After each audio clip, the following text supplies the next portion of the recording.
नमस्ते साथियों, एक बार फिर से गेंजेड लर्निंग गुरुजी प्लेटफॉर्म में आप सभी साथियों का हार्दिक अभिनंदन और स्वागत करते हैं। तो हम लोग उस समय देखे थे भारतीय राज्य व्यवस्था से रिलेटेड कुछ जो इम्पोर्टेंट टॉपिक थे एग्जाम के पॉइंट ऑफ व्यू से, उसको देखे थे।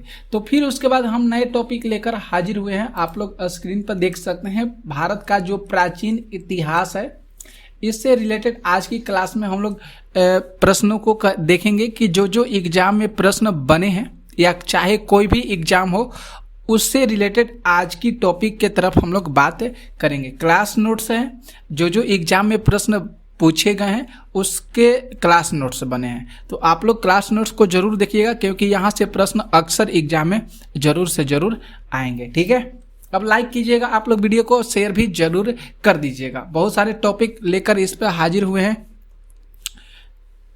तो आइए हम लोग स्टार्ट करते हैं। देखते हैं प्रागैतिहासिक काल।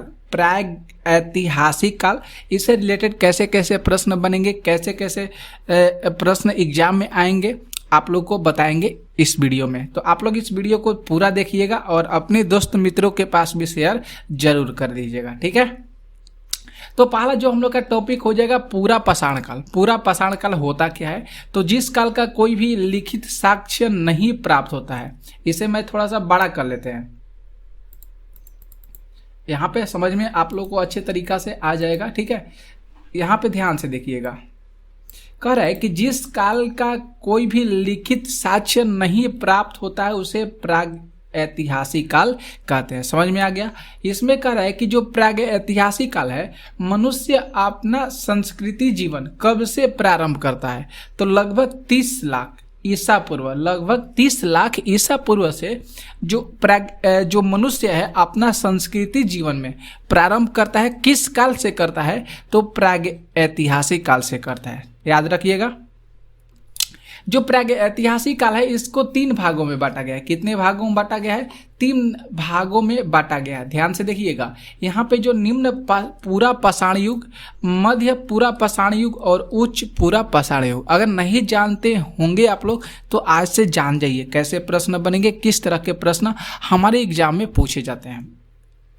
तो निम्न पाषाण युग, मध्य पाषाण युग और उच्च पाषाण युग। अब यहाँ से देखिए, जो निम्न पाषाण युग है ये कितना से कितना ईसा पूर्व है? तो ध्यान से देखिएगा, 21 दहाई सैकड़ा हजार 10,000 लाख 10 लाख, मतलब 25 लाख ईसा पूर्व से लेकर यहाँ पे देखेंगे 21 दहाई सैकड़ा हजार 10,000 लाख 1 लाख ईसा पूर्व तक, ये जो है निम्न पाषाण युग है। निम्न पाषाण युग जो है 25 लाख ईसा पूर्व से लेकर 1 लाख ईसा पूर्व तक। समझ गए?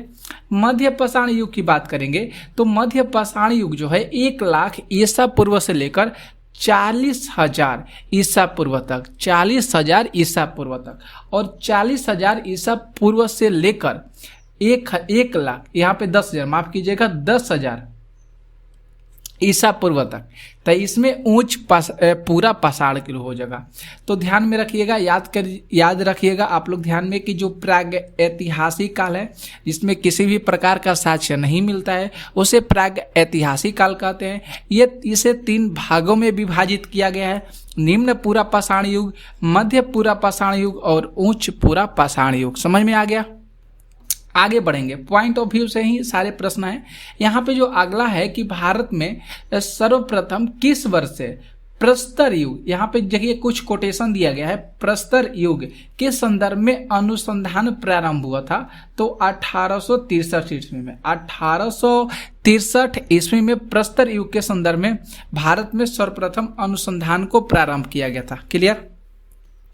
आगे देखेंगे कि भारत में किस भूवैज्ञानिक एवं पुरातत्वविद ने प्रस्तर युगीन बस्तियों का अन्वेषण प्रारंभ किए? तो रॉबर्ट ब्रूस फुट ने। किसने जो है बस्तियों का अन्वेषण प्रारंभ किए हैं? तो रॉबर्ट ब्रूस फुट। बहुत ज़्यादा इंपॉर्टेंट है, इसमें बहुत सारे विद्यार्थी कंफ्यूजन हो जाते हैं, आया हुआ प्रश्न भी है। आगे देखेंगे, अगला जो है कि डेनमार्क के कोपेनहेगन, डेनमार्क की राजधानी कोपेनहेगन है। यहाँ की संग्रहालय की सामग्री से पाषाण, कांस्य और लौह युग का त्रियुगीन विभाजन किया गया। किसके द्वारा? तो थॉमसन ने। किसने विभाजित किया है? तो थॉमसन ने। कहाँ पे? तो डेनमार्क के जो कोपेनहेगन संग्रहालय वहाँ पे। अगला टॉपिक, भूवैज्ञानिक पुरातत्वविद रॉबर्ट ब्रूस फुट ने किस स्थान पर पहला हेड एक्ट प्राप्त किया है? हेड एक्ट प्राप्त किया है तो पलवरम। पलवरम कहाँ पे है? तो मद्रास के समीप है। कहाँ पे है?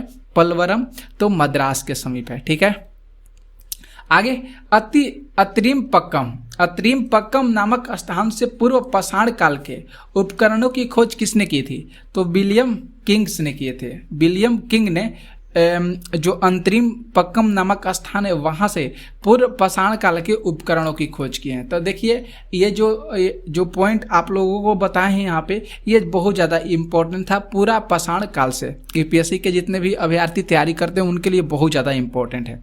रेलवे ग्रुप डी, मतलब आप हर एग्जाम की तैयारी करते हैं तो उसमें आप लोग को पता नहीं चल पाएगा कि कहाँ से प्रश्न आ सकते हैं। सिलेबस तो बहुत बड़ा होता है तो उसमें इस तरह के जो प्रश्न आ सकते हैं, क्योंकि एग्जाम का लेवल जो है थोड़ा हाई फाई होगा और जनसंख्या दिन प्रतिदिन बढ़ता जा रहा है, तो एग्जाम में जो प्रश्न बनेंगे घुमा फिरा के बढ़ेंगे, तो आप लोग इस बात की तुष्टि कर लीजिएगा। आगे देखते हैं मानव विकास का क्रम। मानव विकास में देखेंगे तो रामापिथेकस, ऑस्ट्रेलोपिथेकस, होमो इरेक्टस, नियंडरथल और होमो सेपियन। इतना सारा के बाद जो मानव जाति है उसका यहाँ पे विकास हुआ है। तो ये मानव जाति का विकास क्रम है। आ सकता है कि निम्न मानव जाति के विकास को क्रम के अनुसार सजाइए, ये प्रश्न आ सकता है, तो इसे ध्यान में जरूर आप लोग रखिएगा। ठीक है, मानव विकास के क्रम में मानव का आदि पूर्वज बना। ठीक है, ये भी बात सही बोला है। पूर्व अत्यंत नूतन काल में प्रकट हुआ तब ऑस्ट्रेलोपिथेकस में हुआ था। ऑस्ट्रेलोपिथेकस में हुआ था। ठीक है, आदि कह रहा है कि किस आदि मानव ने सबसे पहले शव विसर्जन तथा अग्नि का व्यापक रूप से उपयोग किया है? तो नियंडरथल ने किया है। किसने? तो नियंडरथल ने किया है। तो ध्यान में रखिएगा, अच्छा सा प्रश्न था यहाँ पे। आगे बढ़ते हैं। आगे देखिए अगला जो यहाँ पे कोटेशन दिया गया है, कह रहा है कि आधुनिक मानव का विकास लगभग 30,000 वर्ष पहले हुआ था, जिसे कहते हैं होमोसेपियन कहते हैं। 30,000 वर्ष पहले हुआ था। होमोसेपियन का आदि नामों से जाना जाता है प्रग मानव, क्रो-मैग्नोन और चांस-लेड ग्रिमाल्डी। ये जो है 3 नाम जो यहाँ पे बताया गया है, ये होमोसेपियन के नाम से जाना जाता है। आगे देखिएगा, अगला जो यहाँ पे हम लोग का कोटेशन है कि पूरा पाषाण युग से प्राप्त उपकरण किस प्रकार के थे? तो क्रूड उपकरण थे। किस प्रकार के उपकरण थे? तो क्रूड उपकरण थे। कैसे थे? तो हस्तकुठार के मतलब हैंड एक्स थे। विदारिणी के मतलब होता है क्लियर, और खंडक ग्लास थे। ये जो सारे उपकरण थे पूरा पाषाण काल युग के थे। अगला जो कोटेशन है कि पूरा पाषाण काल युग के उपकरण किन किन क्षेत्रों में पाए गए थे? तो बेलन घाटी जो मिर्जापुर कहाँ पे हो जाएगा? तो उत्तर प्रदेश में हो जाएगा। सोहन घाटी, नर्मदा घाटी और भीमबेटका की चित्रित जो शैलसराय हैं वहाँ से पूरा पाषाण युग के उपकरण जो है अलग अलग क्षेत्र से पाए गए हैं। आगे देखेंगे, अगला जो है कि मध्य पूरा पाषाण काल को एक अन्य नाम से भी जाना जाता है। मध्य पूरा पाषाण काल को एक अन्य नाम से जाना जाता है फलक संस्कृति। बहुत ज़्यादा इंपॉर्टेंट है, ध्यान में रखिएगा। अगला जो पॉइंट है कि ये अगला हम लोग बढ़ेंगे। अगला है कि मध्य पूरा पाषाण युग के प्रमुख उपकरण थे। मध्य पूरा पाषाण युग को एक फलक संस्कृति के नाम से जाना जाता है। और इस युग में कौन कौन से उपकरण थे? तो बेधनी, छेदनी और खुरचनी। याद कीजिएगा, बहुत ज़्यादा इम्पोर्टेंट है। आगे, मध्य पाषाण युग के उपकरण बने थे तो सल्के के बने विविध प्रकार के फलक से बने थे। सल्कों के बने विविध प्रकार के फलक से बने थे मध्य पूरा पाषाण काल युग के उपकरण। आगे बढ़ेंगे। उच्च पूरा पाषाण युग के प्रमुख उपकरण थे तो दक्षिणी, खुरुचनी जिसको ब्लेड्स या ब्यूरन्स कहा जाता है। ओके, आगे देखेंगे। अगला है कि चापर चापिंग पेबुल संस्कृति के उपकरण कहाँ से प्राप्त हुए? बहुत ज़्यादा इंपॉर्टेंट है ये, सोहन घाटी क्षेत्र से प्राप्त हुए थे। याद रखिएगा, चापर चापिंग पेबुल संस्कृति के उपकरण कहाँ से प्राप्त हुए थे? तो सोहन घाटी क्षेत्र से प्राप्त हुए थे। आगे, भारत में पूरा पाषाणिक उपकरण सर्वप्रथम कहाँ से मिले थे? तो पलवरम से मिले थे, जो मद्रास। पलवरम कहाँ पे है? तो मद्रास के तमिलनाडु में हो जाएगा। परिष्कृत औजार का किस युग में को जाना जाता है, किस युग को, तो उच्च पूरा पाषाण युग को जाना जाता है। परिष्कृत औजार को किस युग के नाम से जाना जाता है, तो उच्च पूरा पाषाण काल युग के नाम से जाना जाता है। ठीक है, तो आप लोग दोस्तों लाइक कीजिएगा वीडियो को और जितना हो सकेगा शेयर भी जरूर कर दीजिएगा। आगे कोटेशन चलेंगे कि उच्च पूरा पाषाण काल युगीन हड्डी के बनी मातृ देवी की मूर्ति कहाँ से प्राप्त हुई थी, तो बेलन घाटी से। उत्तर प्रदेश में है बेलन घाटी, जो इलाहाबाद के शहर में है। सीवाल एवं संगोवा पूरा स्थल है, इंपॉर्टेंट प्रश्न है ये। सीवाल और संगोवा पूरा स्थल है, तो निम्न पूर्व पाषाण काल संस्कृति का है। आगे देख लीजिए, अगला जो है कि निम्न पूरा पाषाण कालीन स्थल हथनौरा, हथनौरा नर्मदा घाटी की खोज 5 दिसंबर 1982 में किसने की थी, तो डॉक्टर अरुण सोनकिया ने की थी। तो इसे ध्यान में रखिएगा, बहुत ज़्यादा इंपॉर्टेंट है। आगे देखेंगे दोस्तों, आगे देखेंगे मध्य पाषाण काल। मध्य पाषाण काल संस्कृति का जो महत्व है मोटे तौर पर जाना जाता है 9000 ईसा पूर्व से लेकर 4000 ईसा पूर्व तक मध्य पाषाण पूर्व संस्कृति के महत्व को जाना जाता है। इसमें बात करेंगे तो पूरा पाषाण काल और नव पाषाण युग के बीच के संक्रमण काल को क्या कहा जाता है, तो संक्रमण काल को मध्य पाषाण काल कहा जाता है। पूरा पाषाण काल और नव पाषाण युग के जो बीच के संक्रमण काल होते हैं उसे किस नाम से जाना जाता है, तो उसे मध्य पाषाण काल के नाम से जाना जाता है। भारत में मध्य पाषाण काल के संदर्भ में सर्वप्रथम जानकारी आर्कीबाल्ड कलाइल ने दी थी। आर्कीबाल्ड कलाइल ने दी थी। अब कब दी थी, तो 1867 से लेकर 1868 ईस्वी में दिए थे, याद रखिएगा। भारत में जो मध्य पाषाण काल के संदर्भ में सर्वप्रथम जानकारी आर्कीबाल्ड कलाइल ने दी थी। कब दिए थे, तो 1867 से 78 ईस्वी में। अगला पॉइंट, मध्य पाषाण काल के उपकरणों की खोज आर्कीबाल्ड कलाइल ने सर्वप्रथम किस क्षेत्र से की थी, तो विंध्य क्षेत्र के शैल चित्रों से किए थे। कहाँ से, तो विंध्य क्षेत्र के शैल चित्रों से। अगला पॉइंट है, मध्य पाषाण काल के उपकरण बहुत ही छोटे थे, जिन्हें क्या कहा जाता था, जिन्हें माइक्रोलिथ उपकरण कहा जाता था। जिन्हें माइक्रोलिथ उपकरण कहा जाता था, इंपॉर्टेंट है। अगला, मध्य पाषाण काल के उपकरणों का निर्माण किन किन पत्थरों से हुआ था, तो जैसमर, कल्ससेडनी, चर्ट फ्लिंट और क्वार्टजाइट से हुआ था मध्य पाषाण काल के उपकरण। आगे ध्यान से देखिएगा, मध्य पाषाण काल के उपकरणों का आकार कैसे थे, तो चंद्राकार था, अर्धचंद्राकार था और त्रिभुजा मुखी था। अगला पॉइंट, मध्य पाषाण काल में पशुपालन के प्राचीनतम साक्ष्य कहाँ से मिले थे, तो आदमगढ़ से मिले थे। आदमगढ़ होशंगाबाद मध्य प्रदेश में हो जाएगा। ठीक है, बागौर से भी मिला था, जो बागौर जो है भीलवाड़ा राजस्थान से है। तो ध्यान में रखिएगा, मध्यकाल जो है इसमें पशुपालन के साक्ष्य आदमगढ़ से मिले थे।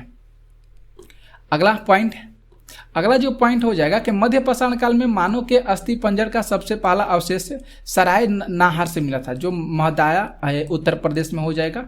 ये अस्थि पंजर मिला था। मध्य पाषाणिक संदर्भ में वन धाने का प्रमाण कहाँ से मिला था, तो चौपानी मांडो से मिला था, जो इलाहाबाद उत्तर प्रदेश में है। चौपानी मांडो से मिला था। भारत के किस शिलाखों में सर्वप्रथम चित्र प्राप्त हुआ है, शिलाखों में, तो भीमबेटका उत्तर प्रदेश, भीमबेटका मध्य प्रदेश में है, ध्यान में रखिएगा। किस मध्य पाषाणिक स्थल में हड्डी के बने उपकरण प्राप्त हुए थे, तो महदाहा से। महदाहा कहाँ पे है, प्रतापगढ़ के जिला जो है उत्तर प्रदेश में है। अगला पॉइंट देख लीजिएगा ध्यान से कि किस मध्य पाषाणिक स्थल से एक ही कब्र से 3 मानव कंकाल मिले थे, तो दमदमा से, याद रखिएगा, बहुत ज़्यादा इंपॉर्टेंट है। किस मध्य पाषाणिक स्थल से एक ही कब्र से 3 मानव कंकाल मिले थे, तो दमदमा से। अगला पॉइंट है कि भारत में मानव का सर्वप्रथम साक्ष्य कहाँ से प्राप्त हुआ था, तो नर्मदा घाटी से प्राप्त हुआ था, बोरी। ये नर्मदा घाटी, बोरी, महाराष्ट्र। आगे देखिएगा, किस प्रागैतिहासिक भारतीय स्थल से होमो इरेक्टस मानव की खोपड़ी पाई गई थी, तो हथनौरा, याद कीजिएगा, नर्मदा घाटी। हथनौरा कहाँ पे, नर्मदा घाटी में हथनौरा है। अगला पॉइंट है कि भारतीय ऐतिहासिक का टेक्स्ट बुक किस क्षेत्र को कहा जाता है, तो बेलन नदी घाटी को कहा जाता है, ये उत्तर प्रदेश में है। अगला पॉइंट है कि भारत में ज्ञात विशालतम मध्य पाषाण वास वाला स्थल कौन सा है, तो बागौर हो जाएगा, भीलवाड़ा राजस्थान में है। तो देख सकते हैं यहाँ पे जो बागौर साइट के संबंध में सही कथन कौन कौन सा है, ये राजस्थान में स्थित है। इसके विशुद्ध मध्य पाषाण प्राक मृद भांड चरण के होने के संबंध में हमारे आसपास 5365 से लेकर 3775 ईस्वी तक के कार्बन तिथियां निर्धारित की गई है। इसमें जब्बू बैल, भेड़, बकरी, सुअर के करीब 5000 ईसा पूर्व से पालतू पशु के रूप में पालन किया जाता है। कहाँ पे, तो बागौर साइट के संबंध में पूछ रहा है, तो ये सारी चीज सही है। ठीक है, तो इस चीज को ध्यान में रखिएगा। आगे हम बढ़ते हैं कि इस स्थल पर मानव जीवाश्म में पूरा कालीन औजारों के साथ स्वस्थ स्थानों मानव पाए गए हैं। तो हथनौरा याद कीजिएगा, नर्मदा घाटी महाराष्ट्र हो जाएगा। वह मध्य पाषाणिक स्थल जहां से पशुवध स्थल का साक्ष्य प्राप्त हुआ है तो महदाह से हुआ है, उत्तर प्रदेश। और सराय नहर और महदाह इस संबंधित किस से है तो गंगा घाटी के मध्य पाषाण काल संस्कृति से संबंधित है। ओके, आगे देखिएगा ध्यान से दोस्तों कि प्राचीनतम कलाकृति का प्रमाण किस काल से संबंधित है तो उच्च पूरा पाषाण काल और मध्य पाषाण काल से संबंधित है प्राचीनतम कलाकृति। तो ये मध्य पाषाण काल के प्रमुख स्थल है बीरभानपुर पश्चिम बंगाल, लखनाज गुजरात, टेरी तमिलनाडु, आदमगढ़ मध्य प्रदेश, बागडोर राजस्थान, सराय नहर उत्तर प्रदेश और महदाह उत्तर प्रदेश। इंपॉर्टेंट है, याद रखिएगा। अगला पॉइंट है कि मध्य पाषाणकालीन गुफा चित्रकारी में किस प्रकार की कला के प्रदर्शित की गई थी। आखेट नृत्य और युद्ध से संबंधित है। भारत में किस नव पाषाणिक स्थल की सर्वप्रथम खोज की गई थी तो लिंग सुगुर, जो 1842 में खोज हुआ था, जो कहाँ पे है तो मैसूर शहर में। तो आज इतना ही हम रखते हैं, वीडियो लंबा हो जाएगा तो अच्छा नहीं लगेगा, बोरियत फील होगा। जितना ही शॉर्ट वीडियो हम लोग पढ़ेंगे, जितना ही कम समय में बहुत कुछ जानकारी मिलेगा तो वह सबसे ज़्यादा इंपॉर्टेंट होगा। अगला दिन होगा नव पाषाण काल। तो ठीक है, आज दोस्तों हम यहीं पर समाप्त करते हैं लेक्चर को। मिलेंगे अगले वीडियो में, तब तक के लिए जय हिंद जय भारत। आप लोग लाइक कीजिएगा वीडियो को, शेयर भी जरूर कर दीजिएगा।